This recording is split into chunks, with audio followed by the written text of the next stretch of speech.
নমস্কার, আমি doctor Ambar Konar, MD physical medicine and rehabilitation, consultant rehabilitation physician, রিহ্যাবানা, সল্টলেক, কলকাতা। আজকে আমাদের স্পাইনের দ্বিতীয় পর্বে আপনারা যে প্রশ্নগুলো আমরা পাই সেগুলোর উত্তর দিতে আবার স্পাইনের দ্বিতীয় পর্বে। গত পর্বের লিঙ্কটি পরে নিচে কমেন্টে দেওয়া থাকবে। এই পর্বে আমরা আলোচনা করি যে বিভিন্ন আমরা গতবারের স্পাইনে যেগুলো আলোচনা করলাম, যে কোন কোন কার্ভ আছে, নর্মাল কার্ভ কি কি, স্পাইনের কি অংশ, এগুলো আলোচনা হয়েছে। এবার আসছি আমরা স্পাইনের কার্ভের যে ডেভিয়েশন বা বিচ্যুতি, যেগুলো নর্মাল সাধারণত রোগে যেগুলো হয়।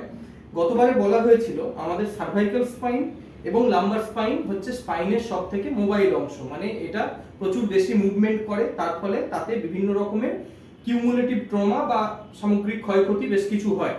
তার মধ্যে কমন যে ক্ষয়ক্ষতিগুলো হয়, যেগুলোর জন্য মানে যদি সাধারণত ডিস্ক প্রোল্যাপস হয় বা হঠাৎ করে যদি ঘাড়ে বা কোমরে কোনো স্প্রেন হয় অথবা টান পড়ে, তার ফলে যেটা হয়, এটার যে নর্মাল লর্ডোসিসটা থাকে সেই লর্ডোসিসটা স্ট্রেট হয়ে যায়, তাকে বলা হয় লস অফ লাম্বার লর্ডোসিস বা লস অফ সার্ভাইকাল লর্ডোসিস।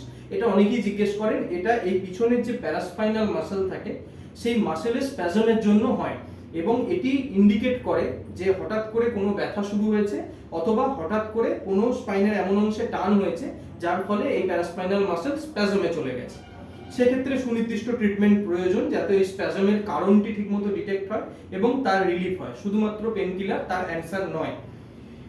এবার আসছি হচ্ছে এই লস অফ লাম্বার লর্ডোসিস যেমন হতে পারে, তেমনি এই যে ডর্সাল পজিশন, ডর্সাল কার্ভ যেটা, সেটা হচ্ছে নর্মাল কাইফোসিস কার্ভ, সেইটা এক্সাজারেট করে যেতে পারে, সেটা পিছনের দিকে আরো উঁচু হয়ে যেতে পারে যাতে মানুষ আরো উঁচু হয়ে যেতে পারেন, অথবা সেই জায়গায় একটা হঠাৎ উঁচু হয়ে থাকা গিব্বাস মতো অংশ হতে পারে।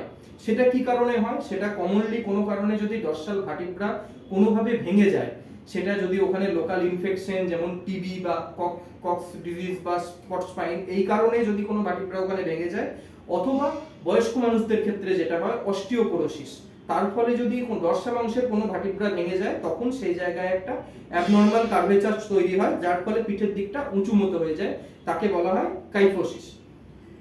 যদি স্পাইন কোনোভাবে সাইডের দিকে রেখে যায়, সেটা অনেক রকম সময়ে হতে পারে, বয়সের কোন সময়ে হচ্ছে, সেটা জন্মগত কিনা অথবা সেটা জন্মের কিছু বছর পরে কিনা, অ্যাডোলেসেন্ট স্টেজে কিনা অথবা অ্যাডাল্ট স্টেজে কিনা, সেইটার উপর ভিত্তি করে তাকে বলা হয় স্কোলিওসিস, যেটাতে স্পাইন সাইডের দিকে বেঁকে যায়। এবং সেই স্কোলিওসিস বিভিন্ন ভাগ আছে, যেমন বয়সের উপর ভিত্তি করে সেরকম বলা হলো, সেটা কতটা বেঁকে যাচ্ছে এবং কি কারণে বেঁকে যাচ্ছে, সেটা কনজেনিটাল কোনো যদি হেমি ভার্টিব্রা থাকে, কোনো ভার্টিব্রার বডি যদি তৈরি না হয়, সেক্ষেত্রেও সেটা হতে পারে। এই স্কোলিওসিসের এক্সাক্ট কারেকশন সে বয়সের অনুপাতে বা কারণ অনুপাতে, সেইটার এক্সাক্ট ট্রিটমেন্ট কারেকশন সেটা কনজারভেটিভলি হতে পারে, ব্রেস করে হতে পারে, সার্জিক্যালি হতে পারে, সেটা ট্রিটমেন্ট প্রয়োজন। এবার আসছি আমরা স্পাইনে বেশ কিছু জয়েন্টস আছে, যে জয়েন্টসগুলো খুব ভাইটাল এবং সেই জয়েন্টসগুলো আমাদের বিভিন্ন রোগের উৎপত্তি করে। মোস্ট কমন যে জয়েন্টটা নিয়ে খুব বেশি আলোচনা হয় সেগুলো হচ্ছে দুটো, এই যে স্পাইনের যে মাঝের যে হাড়গুলো, এক একটা হাড় তাকে বলা হয় ভার্টিব্রা। এই ভার্টিব্রা বডিগুলোর মাঝে একটা জেলির মতো সাবস্টেন্স থাকে যাকে বলা হয় ইন্টারভার্টিব্রাল ডিস্ক। ইন্টারভার্টিব্রাল ডিস্কটা অনেকেই জানেন, বলেন যে ডিস্ক প্রোল্যাপস হয়ে গেছে আমার, সেইগুলো যেরকম মানে খুব কমন টার্ম আর কি। তো এই দুটো ভার্টিব্রার বডির মাঝে ডিস্ক যেটা থাকে, ডিস্কের দুটি ভাগ, একটা হচ্ছে অ্যানিউলাস ফাইব্রোসাস, যেটা সাইডের অংশটা শক্ত এবং ভেতরে জেলির মতো নিউক্লিয়াস পালপোসাস। কোনো অংশে যদি ওয়্যার অ্যান্ড টিয়ারের জন্য হোক অথবা এককালীন জোরে চোটের জন্য হোক, যদি অ্যানিউলাস ফাইব্রাস ছিঁড়ে যায়, তখন সেই জয়েন্টটা গিয়ে পিছন দিকে যেখানে স্পাইনাল কর্ড থাকছে অথবা সাইডে যেখান থেকে নার্ভগুলো বেরোচ্ছে, সেই নার্ভের উপর চাপ তৈরি করতে পারে। কোন অংশের নার্ভকে ইনভলভ করছে বা কোন অংশের কর্ডকে ইনভলভ করছে তার উপর বিভিন্ন রকমের সিমটম হয়। যেমন গলার অংশের যদি হয়, সার্ভাইকাল স্পাইনে যদি ডিস্ক প্রোল্যাপস হয়, সেটা যদি সেন্ট্রাল দিকে যায়, যদি মাঝামাঝি গিয়ে স্পাইনাল কর্ডকে চাপ দেয়, তাহলে আমাদের দুটো হাতে প্রচন্ড ব্যথা বা দুর্বল হয়ে যাওয়া এগুলো হতে পারে, প্রস্রাব বা পায়খানার উপর কন্ট্রোল চলে যেতে পারে, ঠিক আছে। এবং যদি নিউরাল ফোরামিনার উপর হয়, তাহলে একদিকে হাতে যেটা রেডিকুলার পেন বলা হয় সেটা হয়। কোমরের দিকে যদি হয়, যেখানে স্পাইনাল কর্ড শেষ হয়ে যাচ্ছে, সেই শেষ হওয়ার জায়গায় যদি হয় কোনাস সিনড্রোম হতে পারে, অথবা তার নিচে হলে কডাইকুইনা সিনড্রোম হতে পারে যদি মাঝামাঝি হয়। যদি সাইডের দিকে নিউরাল ফোরামিনার হয়, তাহলে পায়ের দিকে যে ব্যথা নামা, যেটা radicular pain, lumbosacral radicular pain বা অনেক ক্ষেত্রে সায়াটিকা বলা হয়, সেই সায়াটিকা হয়।